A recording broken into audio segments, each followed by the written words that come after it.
What's up, you little weirdos? Today we're like a really messed up version of a Star Wars Brady Bunch. We got people up top. I'm looking down. I'm like, oh, look, there's Ben. I don't know if that works or not, but yeah, I think this might be the first time. It's the first time we've ever had four people on at the same time. Anyways, I'm normally a bottom batch, but today I'm a top. I'm a bottom bitch today. Yeah. So, yeah, sorry about having to end the stream abruptly yesterday. My kids' new school's student portal was down. There was no calendar, nothing to see. I go drop them off. I'm like, said the time it's supposed to be. I get an acknowledgement. I'm like, okay. So I come here, I'm doing the stream, and then I get a call from the school going, hey, you need to come pick up your kids. It's an early day. And I'm just like, But thankfully I'm so close. It wasn't like they were there for, long or anything. But to try to make it up to everybody, I did an additional trip to the Mando set today. And what the hell is this? What is this? An AT-AT foot with a Saw Gerrera hatch coming out of the top? I don't know. You guys tell me. Hatch. I think right? It's a hatch. And this is one of the things that they were, I think, using as feet for you mechanical robot fetishist for AT-AT feet in the past. For the I don't know what the walkers in the Mando episode are called. What are they? Those cranes? Texas chicken walker. Texas walking chicken sea walkers. Mm-hmm. I don't know what now they are those ATSDs, right? Are those Dr. Scholl's approved? ATSD. I'm pretty sure that's. All right. I'm pretty sure that right there on the top of it is for an AT-AT bunion. It just removes it. Got it from a Good Feet store. Yeah. Yeah. But when I was looking at it, because it was like kind of moved over to the side, and it's going to be moved. I think it's about to be moved onto the set area. And so I don't know if that's just like the part and then something on top of it, or if it's like an actual unit together. But is what it is. And then let's see, I pulled up a couple more too. Nothing super, exciting or whatever. But I figured that you Mando fans out there would rather see this, and I am fairly certain that it is Mando. As time goes on, it appears to be the case. Now, that was that set that we were looking at the other day with that blue sign that looked like it said Star Wars on it almost. And I was like, I think they're going to put wires in that and light it up and put like mechanical stuff in it. Well, now they've hung this weird tarp on top of it. And I saw a bunch of this material out there. So I'm guessing that's going to be like the pattern for the awnings. And I believe it is Navarro, the planet Navarro that we've already seen a couple of times throughout our Star Wars travels now. And that is a beautiful chime, you guys. That was a beautiful chime. The super chats are sounding really lovely today. It's my Ring doorbell. That was the opposite of a super chat. It actually took money away from the show. No. That's where we give money to Bezos. Penis ship. Just what everybody always wanted to see. Look, Mom, tile. But that looks like the ground to the Navarro sets. Let me know if you guys agree or disagree when you see it. It looks like paving stones. It looks like that, like charred magma. That's definitely Navarro, I bet. Yeah. And it looks like, and they have a ton of it. And I'm pretty sure that's about what I saw when they built the very large Navarro set before. And this last picture, if you thought those other pictures suck, well, this one is really going to suck. But I just thought it was weird. I don't know what this stuff is, and it looks strange to me. It's just like these like really weird like pipes, but this like orange thing with stuff sticking out of the side. And I totally failed you guys because I couldn't see that well with my old man eyes. But when I took the picture, I was like, what the hell is that afterwards? So I was like one of those UFO guys. That's like, I was going to say, that's just like a UFO, right? I was just taking a picture of some clouds and then there's a UFO. Star Wars spoilers just magically appeared.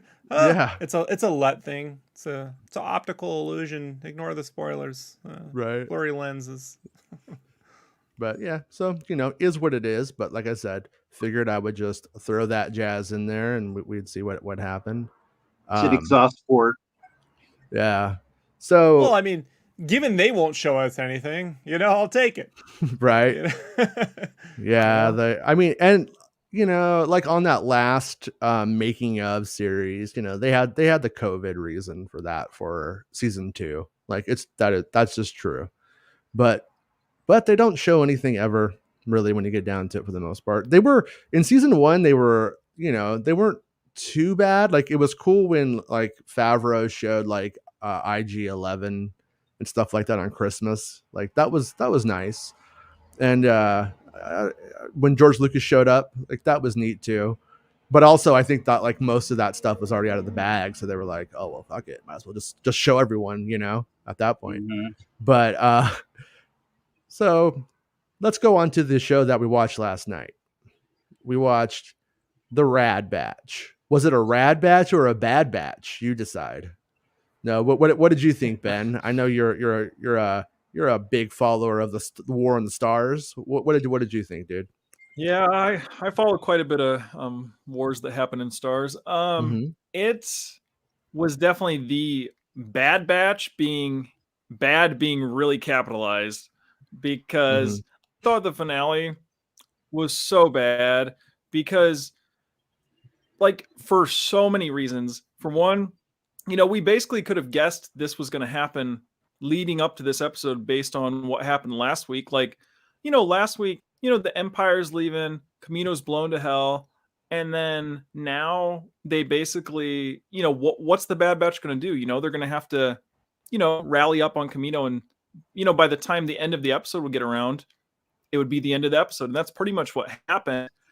And then I think the part that made it a really, really bad finale for me is the fact that Star Wars themselves took the stakes out of this finale by a couple weeks ago announcing the next season of the show, which, I mean, we were guessing it was going to happen, but soon as you go and announce the next season, like, when they're going in the pods in this episode and all these things, it takes away the stakes, because you're thinking, oh, there's a second season, so none of this matters. It's all junk. And then, we get to the very end of the episode where Admiral Rampart and like the Imperials are like, oh, Nala say, we have many plans for you. But it's like, how is that a cliffhanger? Like, they already talked about that like a couple weeks ago. Like, they literally said that when they were, rounding up the Kaminoans. The Admiral's like, do you have the Kaminoan scientist or whatever he says? And they're like, yeah, they're secured, blah, blah, blah. So it made the cliffhanger pointless.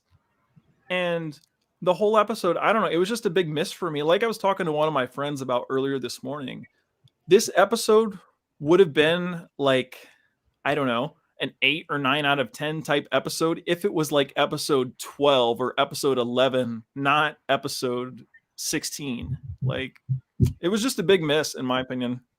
So three thumbs up. Okay. What did you think, Thrawn? Kill.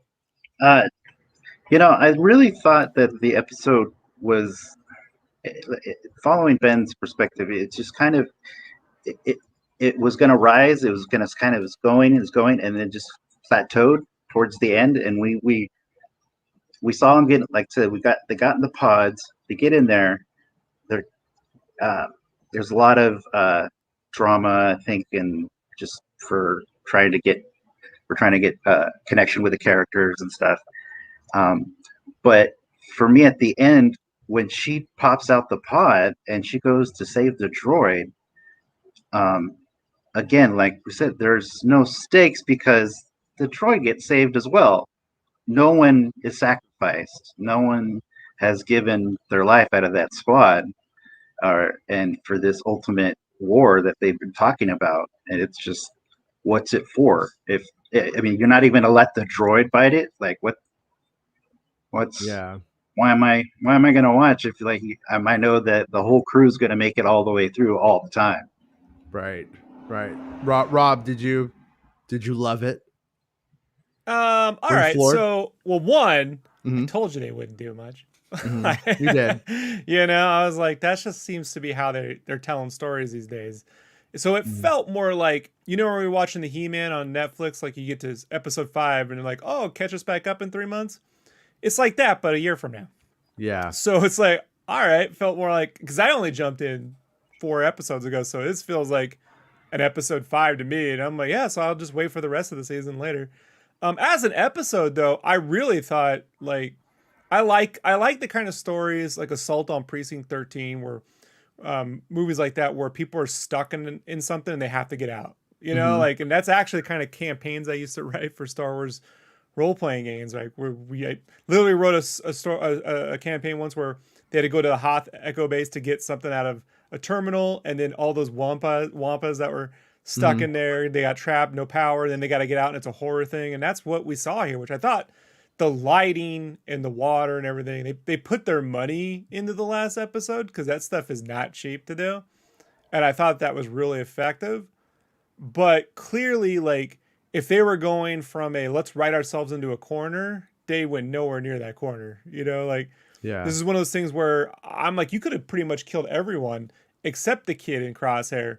And there could have been other Bad Batch clones or clones that had defective things, or, you know, they're changing, or now maybe they're making a conscious decision to defect because they see themselves being replaced and Camino being destroyed. And like, there's just so many more riskier, interesting story traces they can make that fit within their age demographic. I'm not saying like they have to bump this up to a rated R or nothing, No. but like, it just seems that they're really like to. It's hard for me to feel any sense of dramatic loss at the facility that built the army that killed all the Jedi and half the Empire. You know what I mean? Oh, I feel bad for him. Sorry, it's like watching a couple groups we might have in the United States fight one another, right? Like we might know, you know, like watching the skinheads fight the Proud Boys. I don't care, you know, like I care Yeah. that these people are sentimental to an effect, but I don't care about. I care about these people to an extent, you know. Mhm. Yeah, like that kind of stuff worked when you watch like all of the Clone Wars and you see the people eating in the mess hall and there's scenes in there and stuff. Works a little bit better in Yeah, for it works for that people who've seen audience. Clone Wars. But But yeah, my faking 1 second, but faking the kill of the robot. It was Mhm. like, I know, like last week, Jason, you were saying, hey, you know, maybe they'll kill off Wrecker because he's like the heart. They were going to go one step further. They're going to kill off a character who just showed back up last episode, right? Like, and a droid. Like, they easily could have just gone down there and picked. It's just a droid. He's not going to just get him, right? Like, they could go Yeah. down there with the scuba suit, dig him up, you know. So I don't know, you know. It's like, all right. Yeah, I don't think it didn't need to devolve to that. Yeah, Yeah. for me, I found it was a massive error on their part to not either have made it 15 episodes with one long episode or to have shown the last 2 episodes together, because I do think that when you watch them both together, the forward momentum of the previous episode plays into this one and it works way better. By breaking it up, it hurts the show for the weekly viewers that are watching the show live. And I think future viewers will disagree with the heaviness of the criticism of it, as they just watch the whole thing at once and they just are able to have that momentum into the end of it. But it did not end on a huge bang, if you will. There wasn't a really great mystery. We learned that, or it was confirmed, I should say. We learned it was confirmed that Omega is older than them, which, and that it, you know, she doesn't age up in time, which is just more of a confirmation and of an assumption that you would know if you follow all of the Boba Fett, Jango Fett stuff over the last couple of years. And it did not really make me go, oh boy, can't wait for the next season, when that one guy is still conflicted and mad. And like they really, they did it was an interesting position that they put him in, where you can tell he wanted to go with them. He knows that they're right. Pride is in the way. And like I think Rob said before, on previous episodes, like he's not fit to lead. Did you say that before? He's not fit to lead because of his choices, but if he does return to the fold, he's like he's an alpha, but he's not fit to lead now. I think you Right. said that. You might have said, but anyways, we are in that position where during all of that stuff last night, like we were talking before, if they're both alpha dudes, he has made the wrong call, and that's obvious to the good guys watching the show, the audience. But as he comes back into the fold, that is where he will be that's where if he learns anything, it's going to be that I need to defer to Hunter. Hunter's moral compass is stronger than mine, and he's right. And I trust him. He's my brother. I trust the guy. And so that it set that up. But I do feel like when season 2 starts, they're probably setting themselves up for an audience that is sick and tired of him being a little bitch about what's going on and being like, oh, I'm mad and I'm not going to join you. Do I hunt you? Like, we've already done that. And so when they do more of that, if he doesn't join back up in like episode 1 of the show, and then we see how the dynamic has changed and it's going to be a new dynamic for the season, then maybe that will work. But if they draw that out, it's going to suck.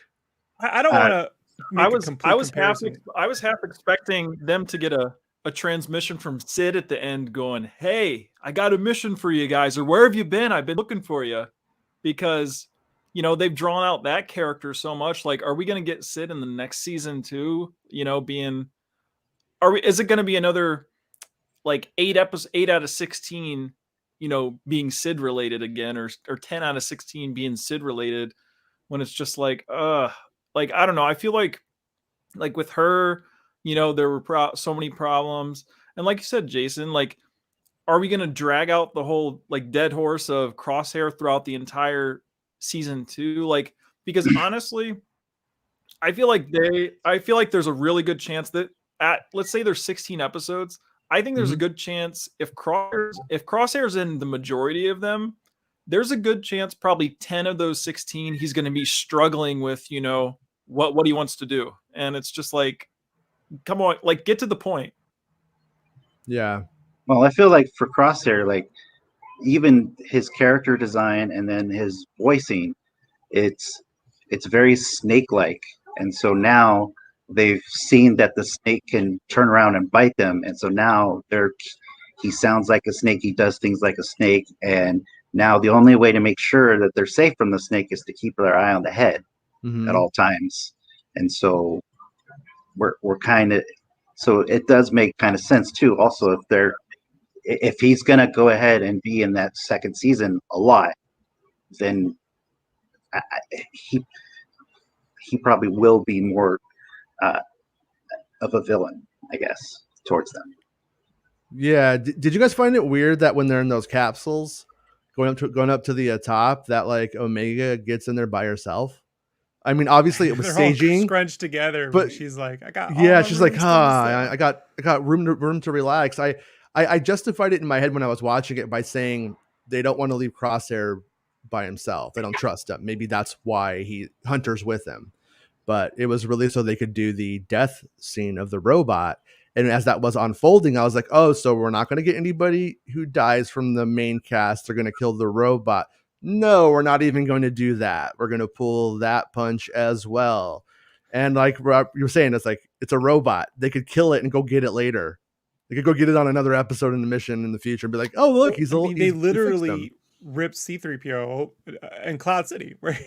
You know what I mean? Beheaded him and dismantled him and still put back together. So I just think like this week, and I don't want to keep likening this what they're doing to what Marvel's doing, but in the first episode of What If, there was enough story there for an entire season of a series, right? In one episode. Yeah, there was. And this entire season is like, they're dragging story out, man. Like there's just not, and when I say story in the loosest sense, it's just like situational. It's even less than like, I was hoping this would be more like an 80s, like A-Team-ish, where maybe it's a little repetitive. I was just going to say that. Like they go in, they help people, they solve a thing, but at least that would be like open and shut episodes. These kind of just keep lingering on with what you said, Jason, the same beats over and over again. We're like, oh, Hunter really didn't have his chip, and I thought you had your chip, but you didn't have your chip, and Omega, we got to do the right thing again and again. And they're just existing in the universe. They're not really. There's no. We're going to do this or that. So somewhere there's like a fan who has had their mind blown by the show. He didn't have his chip. He didn't have the chip. You got what? Hey, what? Hey, and then they're he got it out himself. Like what are these guys? These guys are the chip is important. We've all learned in Star Wars lore that the inhibitor chips they keep you from being viciously evil. It could be battle droids. He was he was putting his hand in like a bag of Doritos. He's like, inhibitor chips. That's a good idea. Nobody argues with a robot. Yeah. I was hoping for space whales to save him. That's what I thought too. On Star Wars Santa had a his poll, where you're like, what do you think your predictions? And I don't know if he talked about it. I rewatched the show, but I didn't hear it, so I don't know if I should say what I put or not. So I won't. But there was one of the questions on there was, will the Bad Batch like encounter or fight a monster or something like that? And I'm like, well, yeah. And I figured the air we're going to come up to the thing somehow, and they were going to like grab onto one and fly that bitch up out of the water, and it's to be like epic, rad, like flying on the fucking back of a dragon, man. And no, they took those Jetson things and kind of just hung out with the shit they made in the other episode. For the finale, like, yeah, they really didn't step that up. And then I was like, did they decompress? Because I saw the abyss, and your head explodes if you don't decompress. Yeah. Carl's all the abyss and the Lost World vibes from this episode, without all the cool shit from the abyss and the Lost World. Yeah, it's more like if you think about the Phantom Menace when they go underwater, nature finds a way. The Ongo Bongo, right? It's like coming up with that idea, but not. Yeah, I know. Mm-hmm. It's like not actually pushing that to its fullest potential. Yeah. There's just a lot of stuff, and it just feels like, was this the first pass, or did you guys go, well, we only got so much money, so I don't know. Like it's. On a side note, like Star Wars removes all of the not fun stuff about environmental travel, like going into space. You probably would die in a second. They'll do the fun part where you might get a little bit of ice crystals on your nose, maybe a little frozen booger or something. But you'll be fine. And that kind of stuff. They're just like, nah, let's not think about that too much. Which on one hand I appreciate. On the other hand, I'm like, bro, when a Star Destroyer runs out of power, it should just keep going with its own inertia for an infinite amount of time. Yeah. It doesn't stop. It doesn't stop. It falls. So it's not really space. Yeah. Somewhere there's a guy who's like really pissed about bombs in space from 2017. Who's like, what? I never thought of that. How can they fall? I hate Rob. That jerk. Mom? It turns out one of our parents is the biggest troll of all. No, anyways, yeah. So Omega herself, they found a way to bring in the light bow in the last episode. Not bad, but really not very, very good. Like not what I would have expected from the totality of a story where a character like gets their signature weapon. And like it was like, oh, I'm going to just kind of, miss and shoot you in the gut. I mean, what if she? I was like, is she going to use the Force? Is this one of those things where you find out she's got a little bit? Nope, she's gonna bow it. I mean, yeah, David Bowie it. Yeah, it was definitely it felt like one of the things I've always been afraid of about this show is that it's using so many remnants of the Clone Wars episode stuff that was made for the Clone Wars and so on.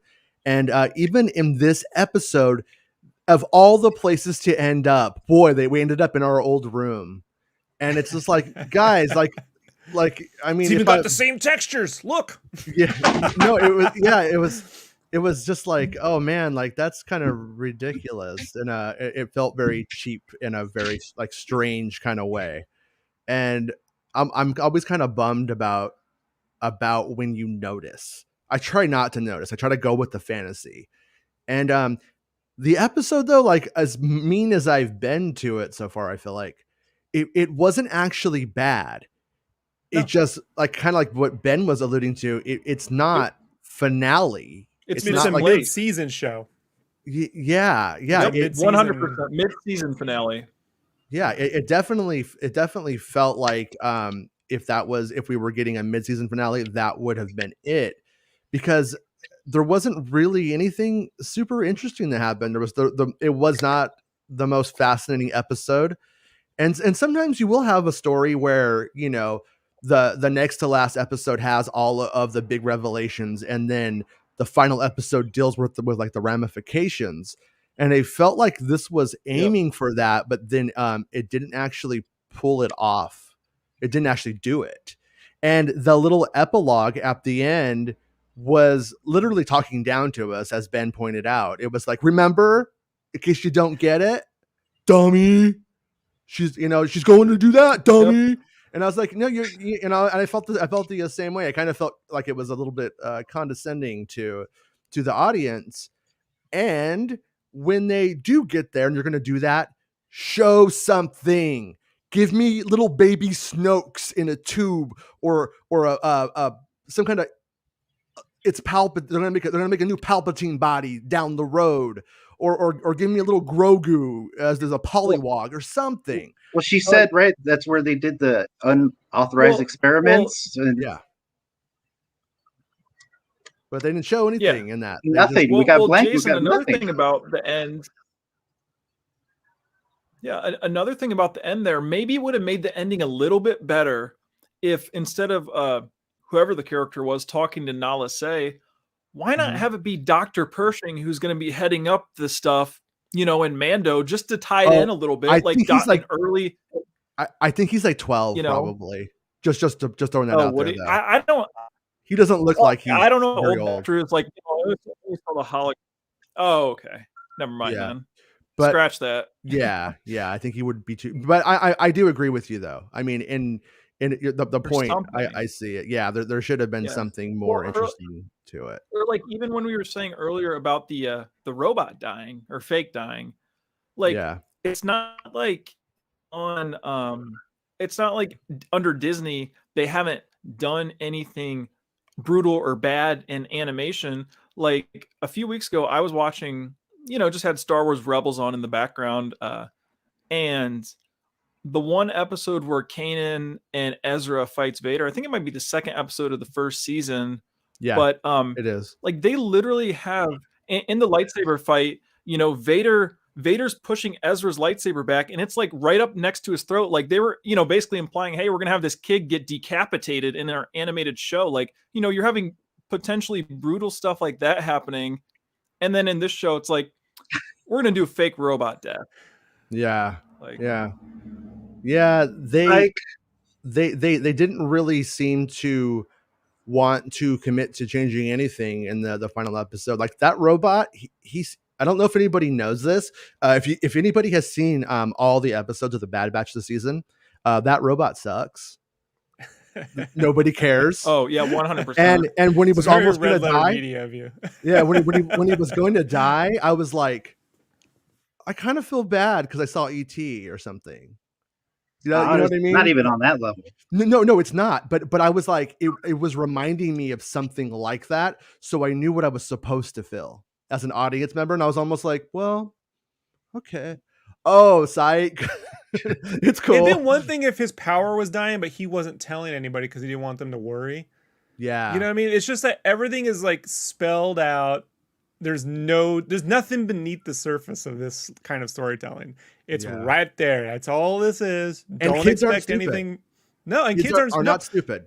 Bro, dude, look, okay, first off, my nephews, they grew up with the Clone Wars, so they're telling me about the intricacies of all the cool. You were watching now. You gotta know about this in this episode. This person goes there. Like they know all that stuff. And when we were kids, we weren't dumb. We could follow Goonies, and you get a dumb kids movie like Beverly Hills Mac and Me, right? You'd be like, this stupid shit. Like even the He-Man movie was like, I feel this is for little kids, and we were like 8. Yeah. So it's just that. I again, there was that one shot in the previous episode where they showed the whole place by itself. I'm like, that was the time to do any memories. Now, don't do a whole episode where they're looking fondly. Like when they're in that underwater, that Jaws 3 hatch, right? And then like it's cracking. They should have been like, all right, let's get going. Careful, watch your feet. Like, don't just take your time and stop and talk. Like, literally, the glass is cracking. like, run! You know. What were you gonna say, Thrawn? Oh no, I don't. He said it. Okay. Cool. Yeah. It rides a weird line between like being for all fans and adults who like cartoons, and then being for children. But it does make me mad, like I would say, like when they make it for the dumbest kid instead of making it for the smartest kid. Because when you make it for the smartest kid, the dumbest kid just sees the colors and likes it anyway. Doesn't care. So how many of us? So the kids we have kids, and you have those 5-minute storybooks. Yeah. Do you have, right? We've seen those. Mm-hmm. Now, can any of us sitting here, can we think that they can extrapolate any of this Bad Batch series from this season into any one of those kind of books? Yeah, it would be like 5 minutes of, ooh, Crosshair's mad, and they say you could come home, but he says no. Like what shorts could you make, or what type of other little tie-in things would you be able to do where people would be like, oh, I wanted to see Wrecker, come across my screen? They make books, the like level 1 reading books that they sell at Target. Those like these small little ones. I kind of, and by the way, my son is an excellent reader. The dude just like rocked it. Thankfully, I got lucky, and like I taught him well, and he took to it. But those books were like level 1, and it's like not level 1. And then you buy like a level 2, and it's just like the easy, like it makes no sense to me. Anyways, that said, those books, what they do is they simply take one moment of action. So it would be like the robot is going to fall down, but she loves the robot, so she's going to go down. And then it's like, and then at the end, the bad guy changed his mind and shot the thing in there and saved her back, and now they're even. The end. Like, see, that's the lesson. The moral is when you drop your iPhone into the water, risk your life, right, to go and get it. Like, or you call the guy from Man and River. or when you drop it in there, go, you know what? I'm fucking disconnecting, bro. This shit is stupid. And act like really like own it for a few seconds. Like you're Fire Festival, man. Yeah, I'm going off the grid. I just want I want things to matter. Real conversations. And then when you get some money, go buy a new phone. And act like you never said it. Well, even just to throw out an example, like talking about like kids in this. I have a little cousin in Germany. He 13, 12, or he's turning 13 soon. Anyway, so he's 12 right now. And he messaged me on WhatsApp earlier today, and it was like, well, Ben, I didn't think that episode was so great. What did you think? I'm like, yeah, that's pretty much the consensus here. But like even like some younger kids, just like I don't know. It just, to me, the episode was, like I said, it's a really bad finale in my opinion. But as a single like standalone episode, it's just, medium. It's just like meh. It's okay, but it's not. It's stunted. Like it's not bad. It's not great. It's in the middle. It's whatever. Like it was not a crescendo. It wasn't. This is a basic bad show. Really, they're getting real cheap on us, guys. They're not spending any money. They got the same models. Everything's the same. Textures are the same. Yeah, that's what I'm. Screw this Sega stuff, man. Corporations, Marty. Corporations. What's EA? We have to buy a loot box to get the whole point of the show. Can I DLC the character arcs? There's infinite number of corporations, Morty. Infinite number. This is 16 episodes. What the fuck, man? No, we're gonna do them all.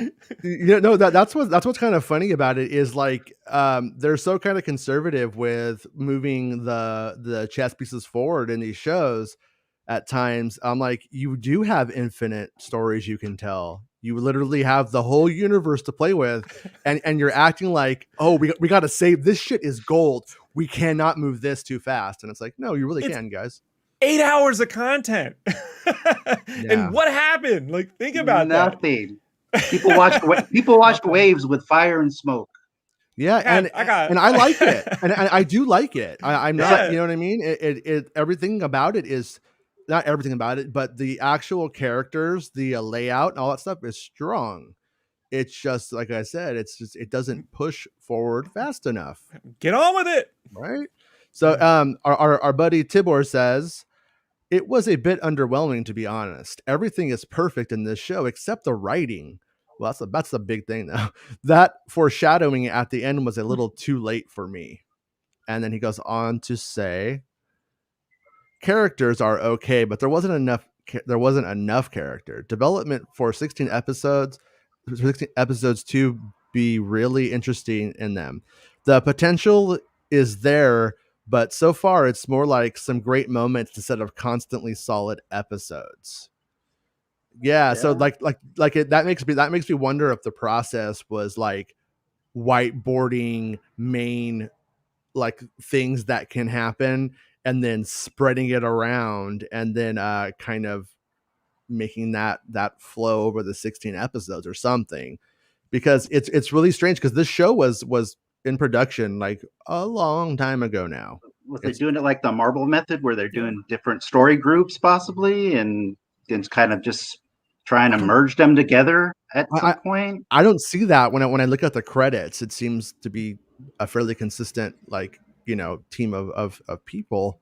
I have to think that ultimately it comes down just to be the confines of the budget and having to reuse what they have. Yeah, what essentially what they have, and then the money to make the new elements. And that's what I have to assume it is, because like when I think about the whole episode or the whole season, right, it is like it's not a bad like story, like with how it begins with them like kind of on the run, and then you get to like the Cutler Quain stuff, and we get to see kind of like, you know, where people from the Clone Wars were at, and then with Cad Bane coming back into it.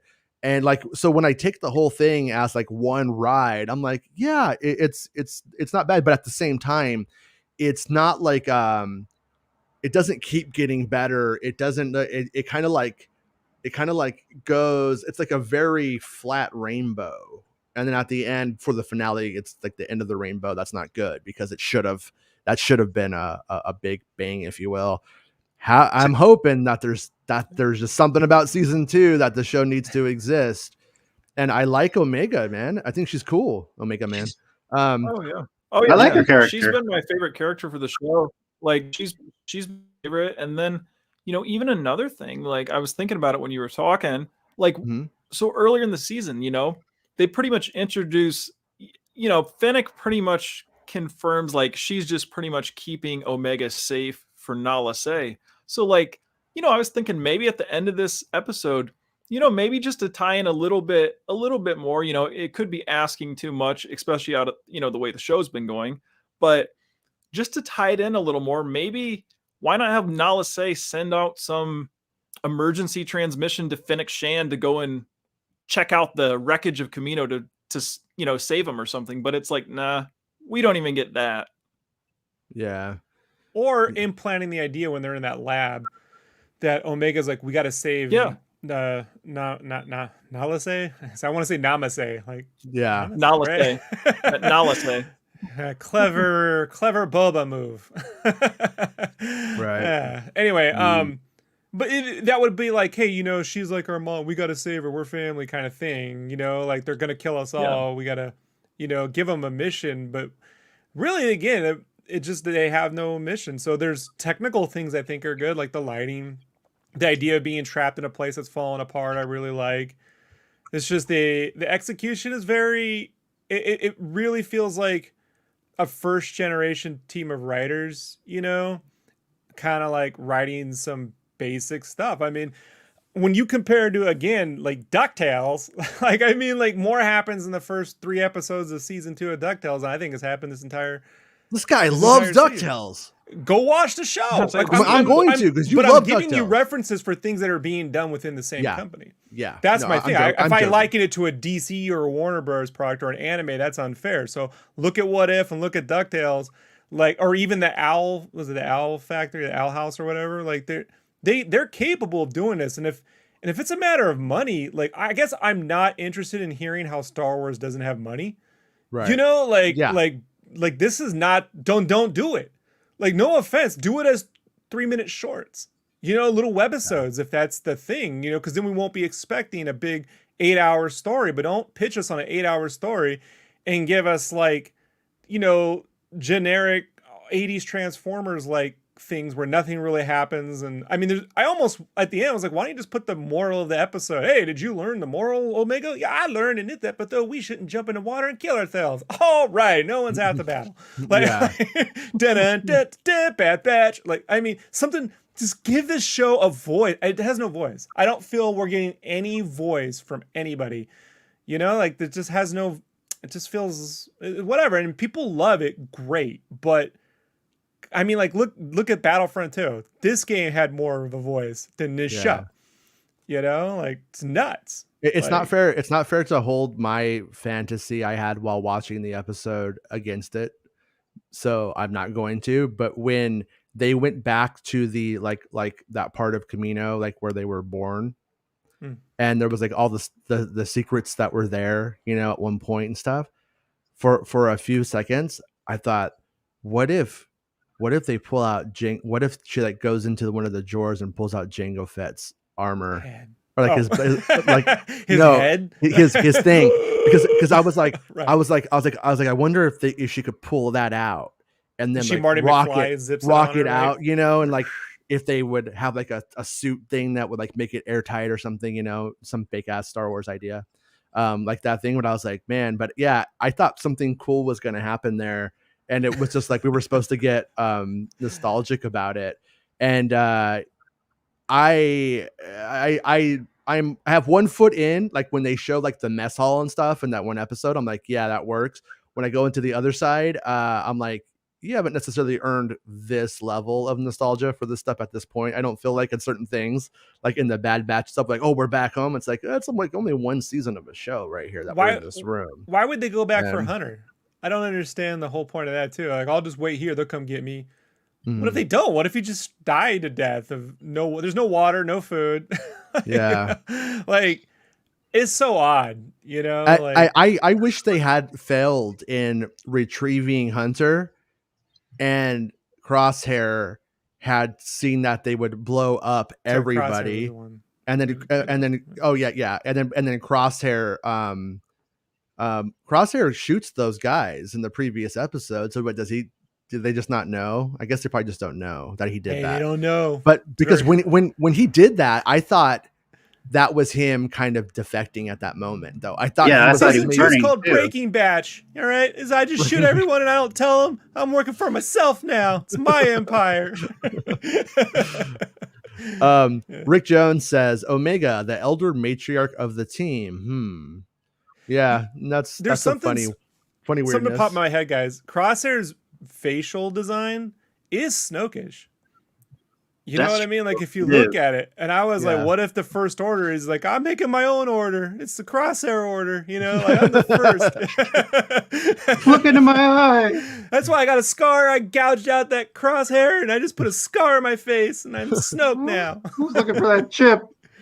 Yeah. This is a bad joke. Never mind.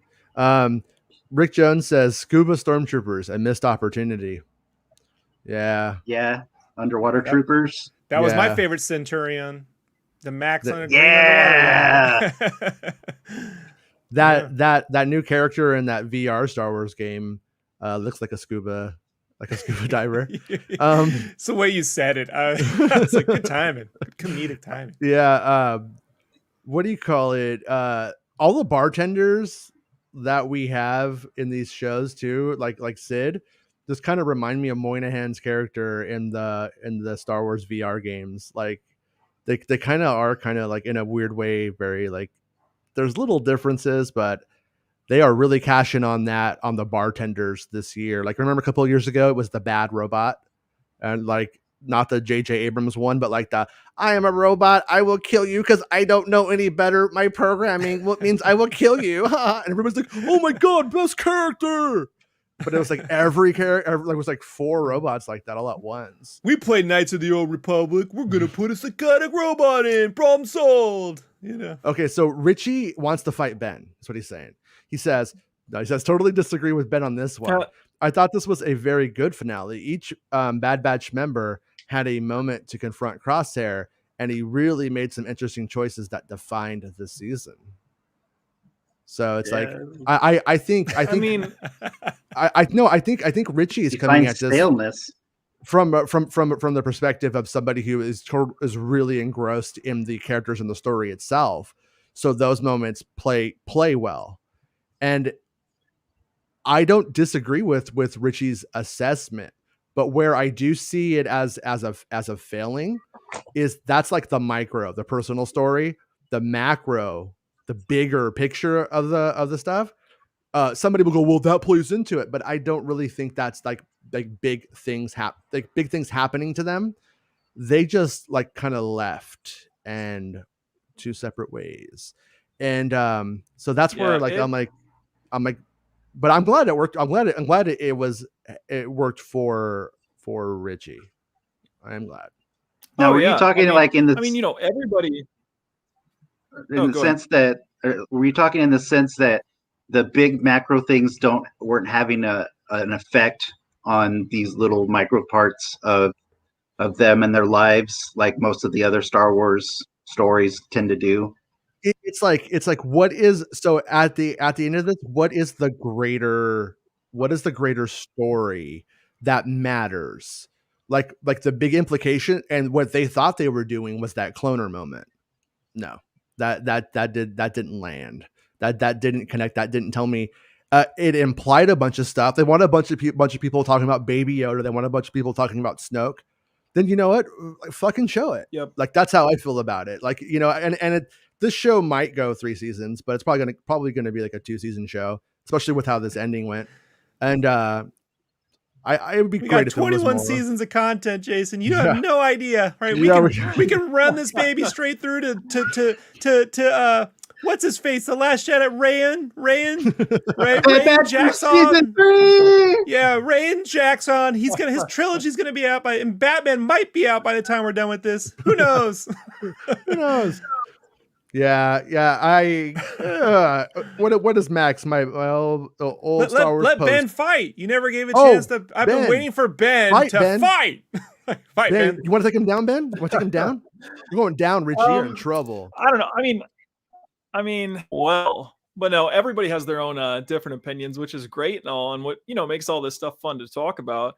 But for me, it's just not even like Jason mentioned, the macro show, but not even the macro part of the show in universe, outside of universe. Like how, like I said, just as a creative, like you shouldn't. It feels like that's a mid-season finale episode. It does not feel like a regular season finale. Or like you said, Jason, like, you know, maybe they were trying to go for the whole penultimate episode being the more important one. Because, like, for example, the Green Arrow on CW, a lot of their seasons, their big action episodes were the penultimate. And then the season finale was, you know, wrapping up whatever happened. But that begs the question, does that work for a Star Wars show? And for me, I don't think it works for it at all, because I just feel like they didn't execute on it really well. And then, like with Crosshair, for example, I feel like his character hasn't earned much at all throughout the season, because if you want to get to like the gritty part of it, I think it was like episode 12 maybe, or episode 13. That was the first time Crosshair actually officially started hunting the Bad Batch, when he said, "May I hunt them?" And they're like, "Permission granted," or whatever they say. Like, so that means, you know, this show it's been based on Assad, like, you know, oh, we want you to think Crosshair has been hunting them and being evil this whole time, when he's not actually even, that's not been his mission. He hasn't really cared about them up until that moment he asked, can he hunt them? So I don't think he's really earned a lot of his character moments, honestly. Yeah. I mean, you know, I was just thinking, if you take this episode and you put flashbacks into it of other times from the series, it's basically, they did the last episode is the episode where people get locked in the freezer and then have to work out a problem. you know, and then they do it with flashbacks. It's almost Friends recap episode. Right? Yeah, it's practically a recap episode without the recaps. It's just Isn't that movie Inside Man? Inside Man. I haven't. Do you ever see the anime Kill La Kill? They do a recap episode, but it's the first 30 seconds of the midway point, and that's the recap. Like they condense everything that's happened into like 30 seconds to a minute, and they're like, "There you go, you're all caught up." Bye. And I'm like, "That's the greatest recap I've ever seen in my life." Like I need creativity here. Show me something I haven't seen. You know, like not just weird story lore. I'm accepting the show for what it's presenting itself to be. I come in with no preconceptions. Yeah. You know, other than like I can see their influences like from the movies and from 80s stuff and from what I know of the previous deal, but show me the cleverness. They're seriously, they have a jack-all team of creative people out there. Where's the creativeness? I just gotta wonder, is there just like a giant like rule book that puts the kibosh on like any kind of any kind of writing themselves in a corner moment? Like, yeah, well, an example, like if they're talking about being creative, so, a few episodes back, we got Scorch from Republic Commando, but here's the fun part about that. Like, if you look up, there was a couple articles, I think it was on StarWars.com, or it might have been one of the like creatives that were working on the show. The character looks exactly identical to Scorch, has the same gun, same armor, same everything. But then the article says resembles Republic Commando Scorch. So it's like, then what's the point? It's not even a cameo because it's not the character. Yeah, it's not even the character. So it's just like, okay, big whoop. Like, we're excited about armor that's painted really cool. So it's not the actual guy. Like, I love Star Wars. I don't give two flying fucks if it's Scorch, and it's funny that they're being like protective of it being Scorch or not. Who cares? So what? Let it be that guy. Another thing, do it. Another thing that got me was when you guys were doing the read for the shooting script the other day, and you started talking about the aliens and JJ going overboard with so many aliens, and when he should have just condensed it, right? And so when I was watching the show, and I kind of binge watched it through the week here, and I saw that, and then but going to what Rob was saying too is there was no creativity, like, and when they're down there in those tubes, like I was really expecting at least something to swim by, something to hit, bump the tube. I mean, all of Camino, the only time I've ever seen an animal that lives there is from the clone Attack of the Clones, when there's somebody riding one of those birds or something that comes up out of the water. An Airwa. Yeah, and your Airwas, bro. So that's the only.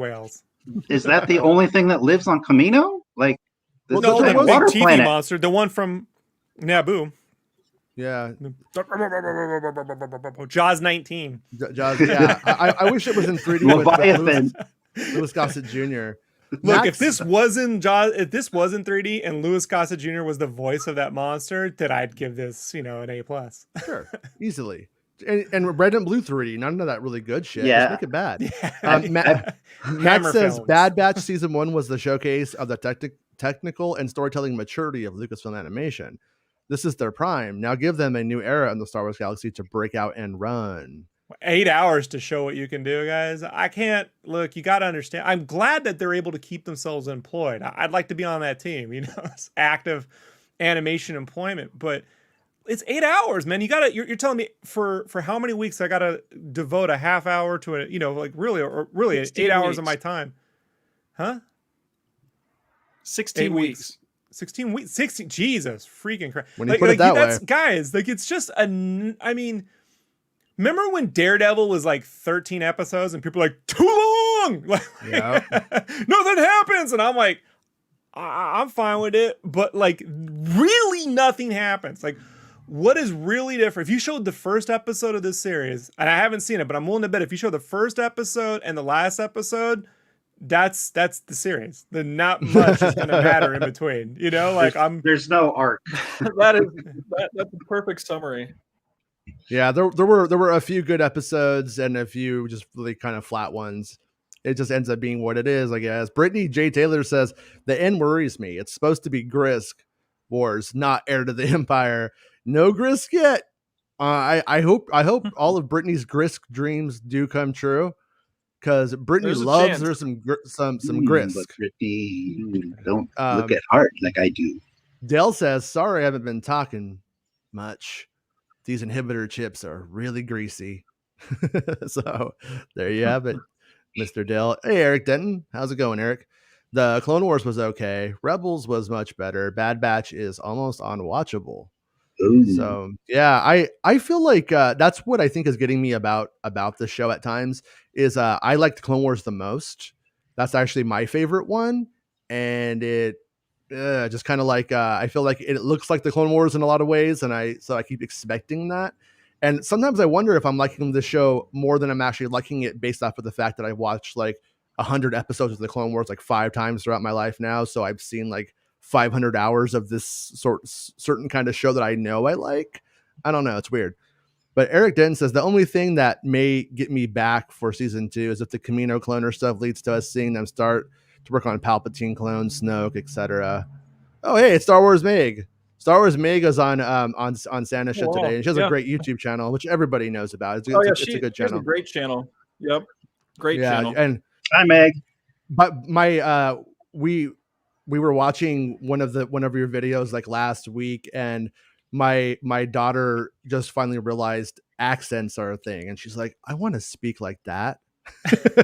And I'm like, don't. I'm like, I know. I thought of this time. I went to see Harry Potter one time, and I'm like sitting there, and there's all these Harry Potter people in there, and they're all a bunch of dumb American kids speaking in British accents, and I wanted to die.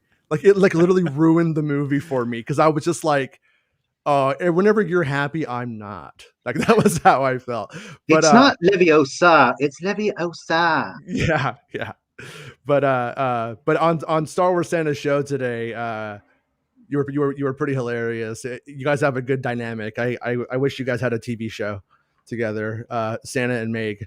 Soundwave 815 says, "What a silly complaint about a kids show." See, we always take it there. Star Wars is for everyone, friend. Yep. And it's like it would be like it would like we murder all these kids. Yeah, kids. Yeah, it's just like Romper Room with death. It's like we'd have to accept this like deeper thesis that all Star Wars is the same, and it's not. So on one hand, I kind of meet you halfway there with that, but at the same time, I think like A New Hope is the mold, and they could pull the mold and they could add divots to it and change it around, but that's the mold, and the mold is it works for everybody. And it's the original it's pizza for pie. everyone. Yeah, they and it can't charred work corpses in A New Hope. Like Yeah. they literally had charred, smoldering corpses and a guy's bloodied arm. It wasn't corduroyed; it was bloodied. Bloody. Yeah, Well, I mean, it's even just not like I said earlier. Yeah, I mean, Oh. no, Star Wars. These animated shows are definitely not just kids shows, because if you look at, like I said earlier, look at Rebels. In the second episode, Darth Vader was going to decapitate like a 13-year-old Jedi kid, and with his own lightsaber at that.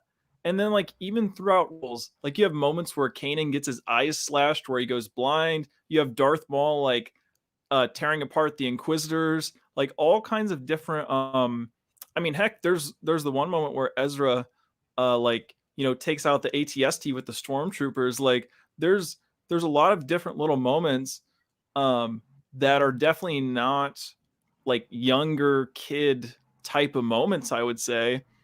And it's like, to me, that doesn't excuse telling when you've had, Rebels be really good. You had the end, the rebooted Clone Wars series. That was pretty good overall. Like, just because it's animated doesn't excuse it being sloppy storytelling. Yeah. I feel like it's a space fantasy, and it's all ages. And when you get down to it, Yep. it should work for somebody who can barely speak yet, at a very primal dumb level, but then it should also have different layers to it that you could enjoy in different ways. And Clone Wars did that. And a lot of people, I think, cartoon, Jason, and the Mhm. Ewoks cartoon from the 80s, those are kid shows. those are kids Those shows. are straight up, and I'm Yeah, not gonna go Droid there and was go, a the kid show. arc wasn't so great in Droid. It's like, nah, that's a dumb little kid show. Yeah, I was yeah. a kid, and I was like, not for me.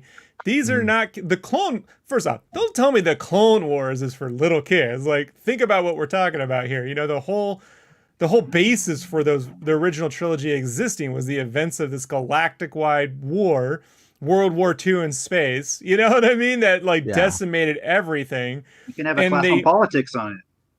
Right. So it was more financially viable to do it through animation, through live action across 7 seasons in the mid 2000s. That's really it. When Clone Wars first came on, the first seasons of it on Cartoon Network, there was actually, we come across a lot of parents that were angry about like some of the themes or ideas or the intensity of it.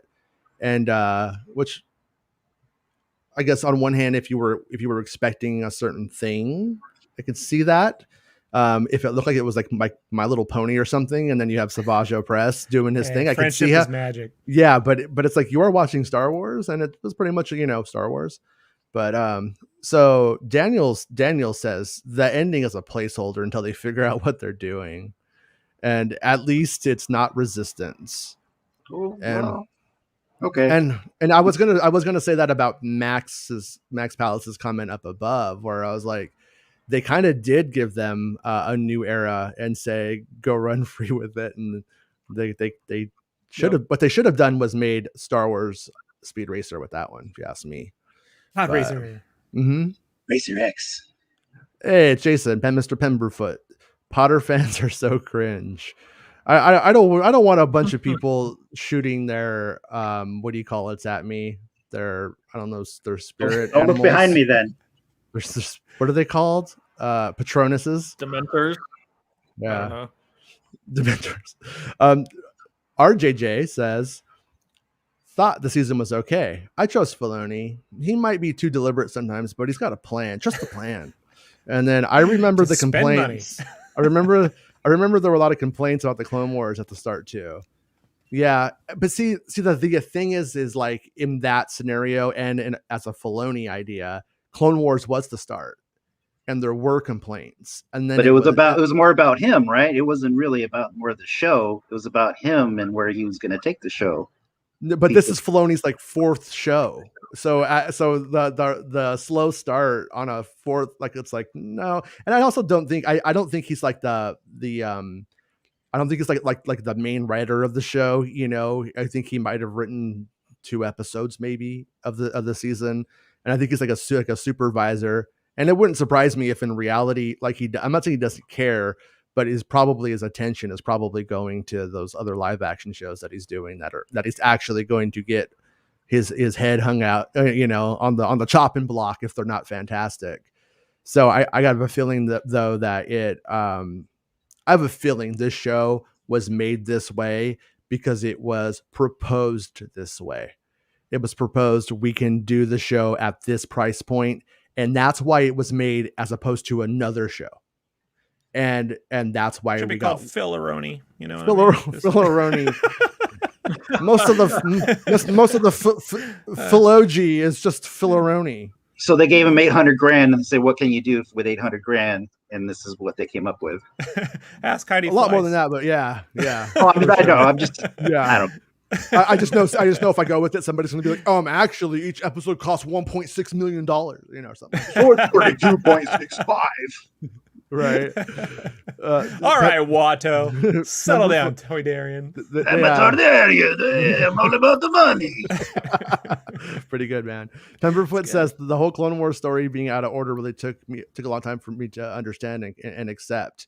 Yeah, that's what I was talking about when who was I talking? Was it you, Rob? That I was like, it's an anthology show. Yeah, think so, yeah. it's like not told. It's just like all of these random characters, but with lots of returning ones like Anakin and stuff, told out of order. And when you take away the anthology aspect and watch it in order, though, it's just not balanced. You know what I mean? Like on that one, and that's why I don't like to watch it in order ever. It's like the dude says, a lot of ins and outs, a lot of what have yous. You know, it's very complex, man. It's very complex, man. But yeah, when they try to do an order, a lot of carpet pissers coming around though. That's the one. That's the one difference. Wrecker peed on my rug. Wrecker, just let it go. Home wrecker. I just want to get my rug back, man. Dude, I got scared for a second. Heroine Dragona, I thought her name was Hermione, and I was like, "Oh shit, the Potter people are coming for me!" Oh no, it's happening. But the Dementors. In terms of like watching anime and stuff like that, like I am in no way against it. Like this over the pandemic, I watched Gantz, which I really liked a lot, and then you know, I watch animes. I've watched like films like Grave of the Fireflies, which is the saddest movie I've ever seen in my whole entire life. Yeah. And I watched it with my 6-year-old daughter. She was like, I want to watch something like a cartoon movie. And I was like, oh, well, let's go there. And I I thought it would be some shit about a flying house or something. And it was just like, but she watched the whole thing and she loved it. She says it's one of her favorite movies. And I'm like, I'm glad that, she got even though it's super, super difficult, but it's better to, like I said, challenge kids rather than make them. Even Filoni used to say like shit used to scare me, and the shit that scared me is the stuff that stuck with me. I'm paraphrasing, obviously. He's not Rick McCallum. Skeksis have entered the room. Yeah. You know what I mean? That Skeksis dying. It's just traumatic. I remember it clearer than the Challenger exploding. Really? Like I remember I was in the living room. I don't remember the TV, but the Skeksis dying, I could see that it was the same TV, by the way. So like I remember clearly. What the hell? Was it you? 13-inch Trinitron? You sent me the Big Bird thing. Yeah, the Big Bird was almost blew up in the Challenger. They had invited there was the initiative that invited Terry McCullough, the teacher, onto the ship. There was an initiative before that was inviting celebrities, and they thought they were going to get Big Bird, but they just couldn't get. It was too small a space to fit Big Bird. Like they couldn't put him in the shuttle, so we never got a call back, kind of thing. What about Kermit the Frog? Just send him Kermit or something. We'd rather not have someone's hand up Frog's ass for the shuttle. There's probably some technical. What about that guy in the trash can? Yeah. Reagan? Yeah, so but Big Bird could have easily get blown up on the Challenger. I mean, I mean, as bad enough as that was, that just would have traumatized half of America. Like you gotta understand, Big Bird just got a movie when all that happened. Follow that bird. Follow that bird. So what animes do you guys watch? Oh, well, so I can tell you I watch regularly, like Haikyuu, which is all about volleyball right now. That's amazing. If you just want anime about volleyball and you're like, I don't like it, but they teach you about it. You learn long lessons. You learn, it's long episodes. You learn all about it. Amazingly animated. My favorite of all time, series-wise, is Full Metal Alchemist Brotherhood. Mm-hmm. If you want something that's like Airbender meets Star Wars meets, when I say Star Wars, I mean like in terms of like powers, right? Having powers and stuff. Mm-hmm. A little bit like the X-Men in a way. That's the thing that delivers 64 episodes. At the end of it, I was like, there's no way this can land. It lands. Like, that's the one I would put above all else, But right now, I'm just getting caught up on the Evangelion films because the 4th one comes out today, which we've been waiting like 7 years for. So, congratulations on the wait being over. I know. Right? How about you, Mr. Thrawn Chill? I've into the Gundam stuff that I've watched for a couple of years, and I've been watching Castlevania on Netflix, which I really dig. Mm-hmm. And I hear the new season's going to be even better. And then I actually got into some other stuff, but I just don't get much time to watch it anymore. But like stuff like Bubblegum Crisis. It's called hentai? No, sorry, go on. You're such a 90s guy. Hentai. Like, it's so funny. No, like Bubblegum Crisis, and then there's this one that I had to track down, and because I always loved it. It's called Tank Police, And so I watched that. Dominion Tank Police, Mazamune Shiro. Yeah, it's amazing. I love that. So that's all what I can squeeze in usually. Or then if I do get the time, I binge watch my Robotech set. How about you, Ben? You an anime guy at all? Here and there, like it's just more casual. Like, oh, this show's on. Like some animes I've watched over the years are some of the more mainstream ones, like Naruto. That was really popular for a long time. The one show I run like that. I run just like that. Yep. Yeah. One Piece, that was a popular show for quite a while. The one show that surprised me that was pretty good was Attack on Titan a couple years ago. I watched the first season of that. That was entertaining. I've always considered trying to start Dragon Ball because like so many people talk so many, so highly of it, but then it's so daunting because I look it up and it's like 32 seasons and I'm like, nah, I'm good. Like that's way too much. Did you know that Dragon Ball is why we have Mike Zero? Mike Zero was a big Dragon Ball guy and went all weird on somebody's like family, and the Dragon Ball people were like, "Get the fuck out of here!" So then he hopped over to Star Wars and never left. Damn it! Yeah. There's on Netflix. There's one called The Great Pretender. Jason, and it's about it's like Ocean's 11 kind of through anime thing that Netflix funded. It really looks great. The first episode takes place in LA, so if you want to see the Japanese take on Los Angeles culture, it's great. Yeah. And the end song is Queen. It is literally every episode. So it's fun. It's not a serious. It has serious moments, but like anything else, it's kind of a fun thing to watch. It's really good. Yeah. Well, actually, another, I guess, kind of anime thing I've seen recently, the Harley Quinn show is really good on HBO Max. If any of you guys haven't seen it before, I've seen it. It's good. It's best anime it's really out, good. Best animation out there right now. Oh yeah, I think it's a great show. It's just fun. And it's hilarious. Like just some of the different things. If any of you seen like heard about the drama that was going on with Harley Quinn, like the producers and Warner Brothers, because let's just say they were wanting Batman to do like adult things with her on the show, and Warner Brothers stepped in and said, no, you can't do that with Batman. And it's funny, like the Harley Quinn, like producers and social media people were like poking fun at it the other day because they went, obviously What If came out the other day. So they put out, they're like hashtag what if Batman did that, and heroes like don't do fun that at themselves about it. And, heroes don't do that. Because in the comics, she ties them up and she fucks them. There you go. He just went right. Yeah. We're all like being coy, and he's like, I'm going right for the knuckles deep. She does it to Robin too. Yeah. She does it to a lot of characters. Snyder commissioned a picture and put it on his Twitter. Yeah, I saw it. I almost bought it too. Yeah.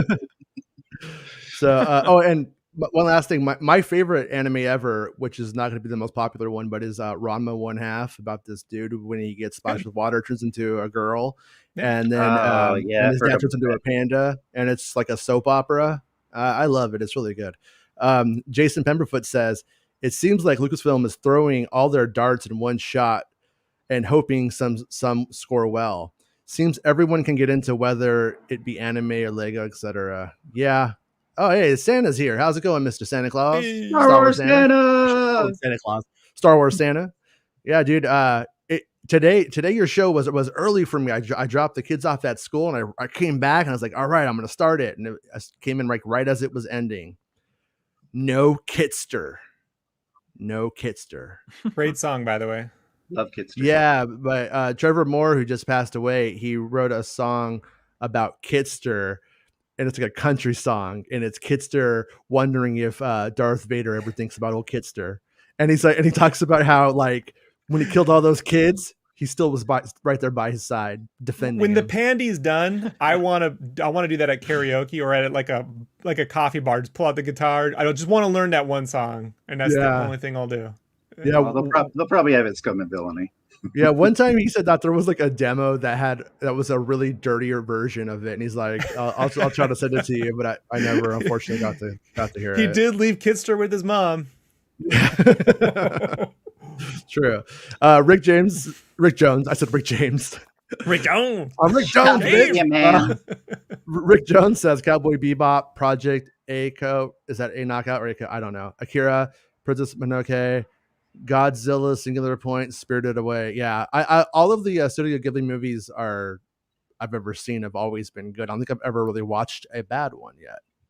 So I'll try to get to that soon. I'll watch the bad one next and be like, oh, that was awful. It was like the Bad Batch season finale of Studio Ghibli films. It's Ghibli, right? It said Ghibli? It's Ghibli, actually. It's Ghibli? Okay. Yeah. Like that's a how you giblet. pronounce the airplane. I thought it was Ghibli's too, but Yeah, I know my Ghibli's. No, yeah, I've always heard it my both Ghibli's are ways. I heard people say it both ways, and I was like, never said it until I was on a YouTube show like an idiot. Anyways, Rick Jones said what he had to say. Okay, cool. Oh, wait, Rick Jones has more. Rick Jones is going to Robotech, Voltron. He's all, Gotcha Man. I think Gotcha Man He's is like, just and by the way, guy. Voltron is Go Lion, King of Beasts. So don't. We're gonna get I'll go there because the story's way better. The theme song isn't.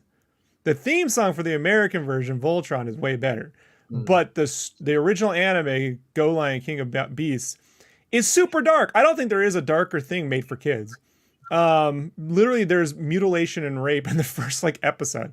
And it just gets and so every So it's not for kids. And it is for kids. It was designed literally for. It has a kid's song. It was played at 8 a.m. on Kids Hour. It was just the 80s were different, man. So by that thing, weird criticism for a kids show? Not really.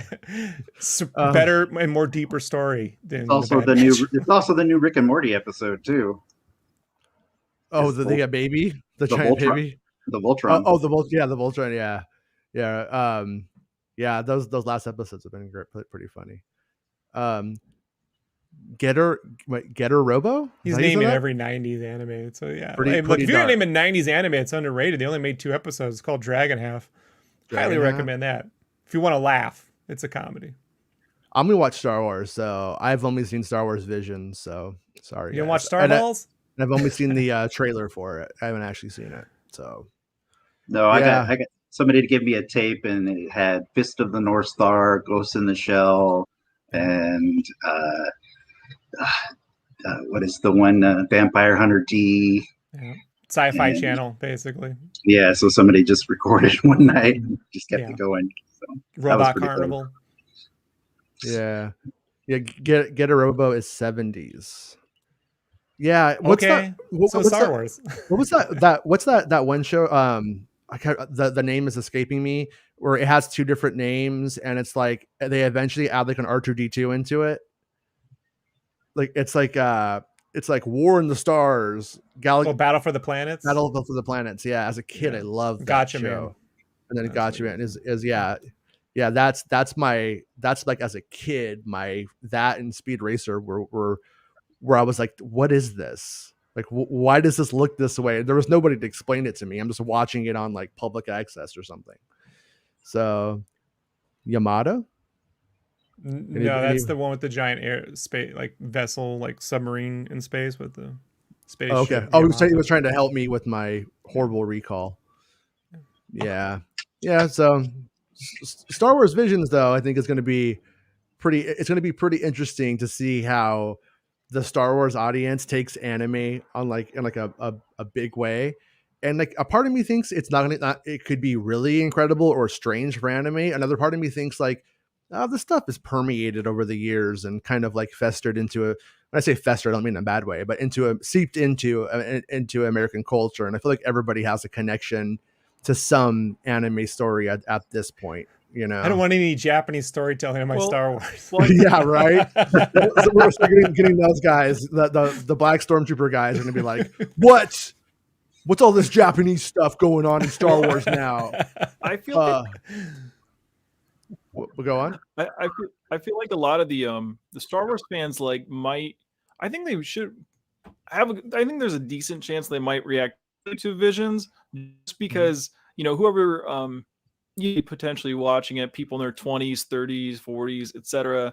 You know, they've already been exposed to it a little bit in the Star Wars universe specifically. You know, if you watch the Tartakovsky Clone Wars series, like, you know, that's kind of like anime Samurai Jack style of anime. So, you know, it's a little bit in Star Wars, you know, to a minor degree anyways. And Gendy, he was doing a lot of stuff on Adult Swim, and a lot of these kids watch Adult Swim and have been, and so so it's kind of like I said, it's going to be a kind of a passing thing where folks know Star Wars, but there's a lot of these kids and then older guys and gals who are like, oh yeah, you know, I did Pokemon or Yu-Gi-Oh when I was younger, so anime is like kind of in their wheelhouse a little bit. And so Adult when this Swim comes is for out, kids. Adult Swim is for kids. I don't want to hear it. Stop they criticizing. They all want to say that, but you know, in the end, they're all at home watching it too. Yeah, Clone Wars used to be the bridge from Cartoon Network shows to the Adult Swim hour or whatever when that started. So yeah, I think you'll get a good transition. You'll get a good batch of people, even if it is kind of a niche. There's enough there spread across the world, I think, too, that it'll fill that niche to watch that. Yeah. Carl says parents and critics having random problems with the Clone Wars when it first came out actually indicates it was probably good and taking a risk, etc. And he says, it goes on to say, I think BB or Bad Batch is really well executed, looks and sounds great, but agree that compared to Clone Wars, it is being super safe, which is disappointing. Yeah. And that's where, like, on one hand, I go like, this is clearly though, while I believe Star Wars should be for everybody and it's all ages. Maybe they don't. Maybe Homeboy's comment up above is completely on for the business model that they have. But if that is where they're going, if that is what they believe, that's also a huge mistake, because adult Star Wars fans buy everything. When they're 60 or 70, 80, they're going to start buying Star Wars adult diapers if they'll sell them to them. Are there any Bad Batch skins in Fortnite right now? Because if there aren't, then this show ain't. Are there any Bad Batch skins in Fortnite right now? Because if there aren't, then this show isn't for kids. Because that's where all the kids are playing. Like that, they're not buying the toys; they're buying skins. And so, if this was really a kids show, they'd be doing everything to get. I mean, they put a Rise of Skywalker skin set in there when that was coming out. Remember with the Palpatine voice? I mean, that's when they announced the whole trailer, right? It was in Fortnite. So it's strangely where they told us Palpatine's plan, unlike the movie. It was so weird. Like that ended up in I went to it. Like you went to like the drive-in in Fortnite, and Palpatine, like there's stuff that's missing from the movie that's in there, and you're like, okay, Star Wars, crazy. But now I'm kind of bummed because I want to be bad. I want to be Hunter in Fortnite. I'd have a good time with that. Right? You could fight crosshairs. Yeah. You can save a stupid robot. Think about the group you'd make with my boy. Dude, your boy is kicking some ass as Ariana Grande, though. I gotta tell you, he loves that skin, dude. He bought Snake Eyes though, so he's been rolling with Snake Eyes. Yeah, my buddy's got the Xenomorph with the Superman cape, and I'm like, well, there's a game, Yeah, glad that exists. Yeah, right now, I've been playing as Rick from Rick and Morty with a Superman cape. That's been my costume for the week or whatever. But yeah, it's really fun when they put the Star Wars jazz in there, but then it's always kind of weird at the same time. But I'll take more. I have Grogu as well. I have like a little Grogu who floats around with me, but I just turned him off because I got kind of tired of it. Star Wars Santa says, every time I hear crosshairs, I think, no, it's Crosshair. Me too. Whenever he says crosshairs, I think of a bunch of mad bunnies, like a hare, like a rabbit hare. They're being cross. Yeah. The only American he uses the word hare and replies to a bunny. You know what I mean? Replies a rabbit. Hey, I gotta say, I have problems, man. But yeah, no, it's like you never want to be that guy either who's like, oh, you mean crosshair? Okay. You mean crosshair? Such a toy guy, Santa. You know what I mean? Clearly says on the box. No, like, all right, Santa. Santa's gonna find the variant figure that's called that, and he's gonna buy himself a Corvette because it's gonna be worth so much money. When that box is misprinted and that is worth money, what do I get? Do I get an apology? Oh, so here, if that I have a Darth Maul Hot Wheel, and it was actually sealed in the box upside down. Okay. So I haven't opened it, and I've been trying to sell it, and no one wants to buy it. I was like, no. God, I remember when the Obi-Wan Kenobi Power of the Force 95 Switch came with the lightsabers, where they decided to shrink them, and there was like small saber and big tray, and there were dudes spending like hundreds of dollars on it. Ooh, not the best investment, not the best one. Yeah, and Boba Fett, does he have half moons or full moons on his hands? That stuff was all very strange. But I talk crap, but I'm a fan of vintage variations. Like I think it's fascinating when you have like, I tried to look into it one time because I had this theory that you'd have like Luke with brown hair, Luke with yellow hair, depending on where it was going to be sold. Maybe they were aiming it at demographics. So it was like a lot of stuff, rightfully so back then, about like showing like, hey, here's what happens when you only give like white dolls to black children and stuff like that. And I started to wonder like maybe there was some like correlation between the markets and that, but I couldn't crack that. I think it was just random. But Star Wars Dennis says, I got a Black Series Ray where her left leg has the calf muscle on the front. I just listened to a episode of the Dollop about this dude who owns a restaurant during the Depression and loses it because he has to pay the money for the restaurant, not making any money, no one's eating out or whatever. His family is in dire straits, and he's like, you know what I'm going to do? I'm going to walk across the world backwards. And when he gets so he starts trying to walk across the world backwards, and everybody's mad at him. They're like throwing him out of places. Like, what are you doing, you idiot? And he ends up going to one place, and they won't let him walk backwards. They make him walk forwards like a normal person, but his calf muscles had completely flipped around from walking backwards all the time, and he would get really tired walking forward. But it's such a Miramax, or was it those guys that made like My Own Private Idaho, kind of mid 90s indie film, Yeah. It was a ridiculous. He's a ridiculous man, but I find it very funny. Ethan Hawke is. Rick Jones says, "Open or close hand Han Solo." Right? It's true. It's hand solo, not hand solo. Wait, no, it's hand solo, not Dark Vader. Tara says, I mean, twin sons, and they are still so white. Yeah, that's true. They are. Well, if it was white. Black, it'd be an eclipse, and you'd burn your eyeballs out. So don't stare. Yeah. Don't be that president. No, don't be that guy. Or the one who put the binoculars backwards. Han Solo has the closed hand. Yeah. It was pretty funny back when I was collecting Kenner vintage stuff in the early 2000s. Every now and then you would see an eBay listing just like that. Han Solo closed hand. Because they had it on their brains. But yeah. So anybody else have any final thoughts on this episode of The Bad Batch? Have we said all that there is to say? Pretty much, because it really kind of didn't fill up my brain enough for me to stay anymore. Sorry. Yeah, no. Did we say more about this episode than the episode did? I think so. Yeah. I think so, yeah.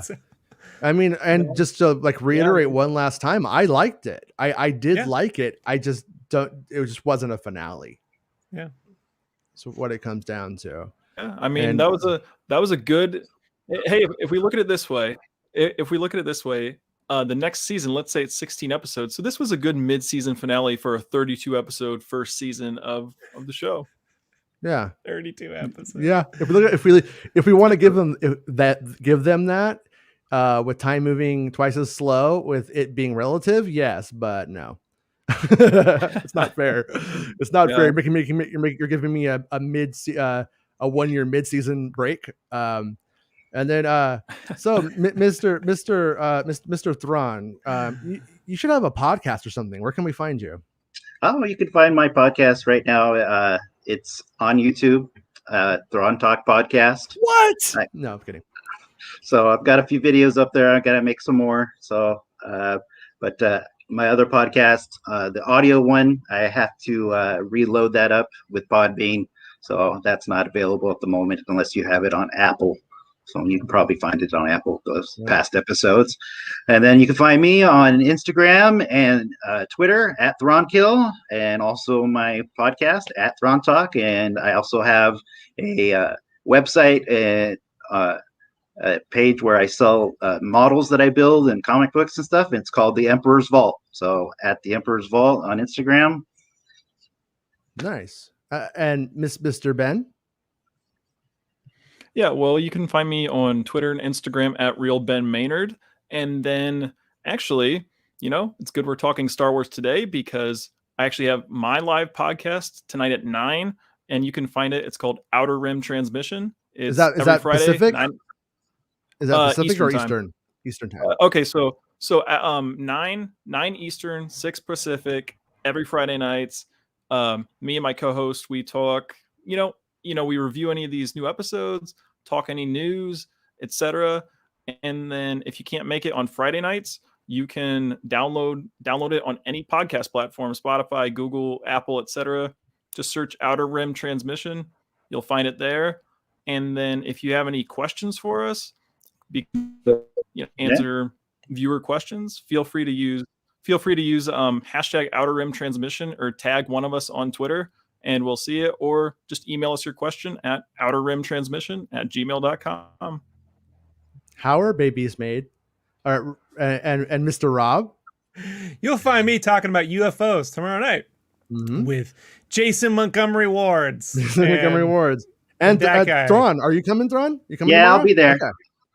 Cool. Yeah. And thanks to everyone who supports this channel. You can support the channel on YouTube by becoming a channel member. If you want audio versions of the show, Patreon is your place, though. That's where I upload them too. And before we quit, one last thing I wanted to tell Santa how dumb I am. I hung out in Santa's show a day and a half. He started earlier today for me, but yesterday I'm hanging out on his show, and when I like the comments, I keep trying to go to click them to put them on the screen because I do it so many hours out of the week on this show that when I'm on That's so admin of you. I was like, that's dumb. You ever take a screenshot and you're trying to move it around like it's an actual window? It's like that. Yeah, I'm like, wait a minute, this is Santa's show. Yeah. So, anyways, yeah, make sure you guys check out Star Wars Santa and check out Star Wars Meg if you guys haven't as well. And we will see you guys tomorrow on the UFO show talking spooky stuff, and we will be back on Monday talking Star Wars stuff. And as always, I'm going to defer to my hero. You want to keep these secrets not to annoy you or play some kind of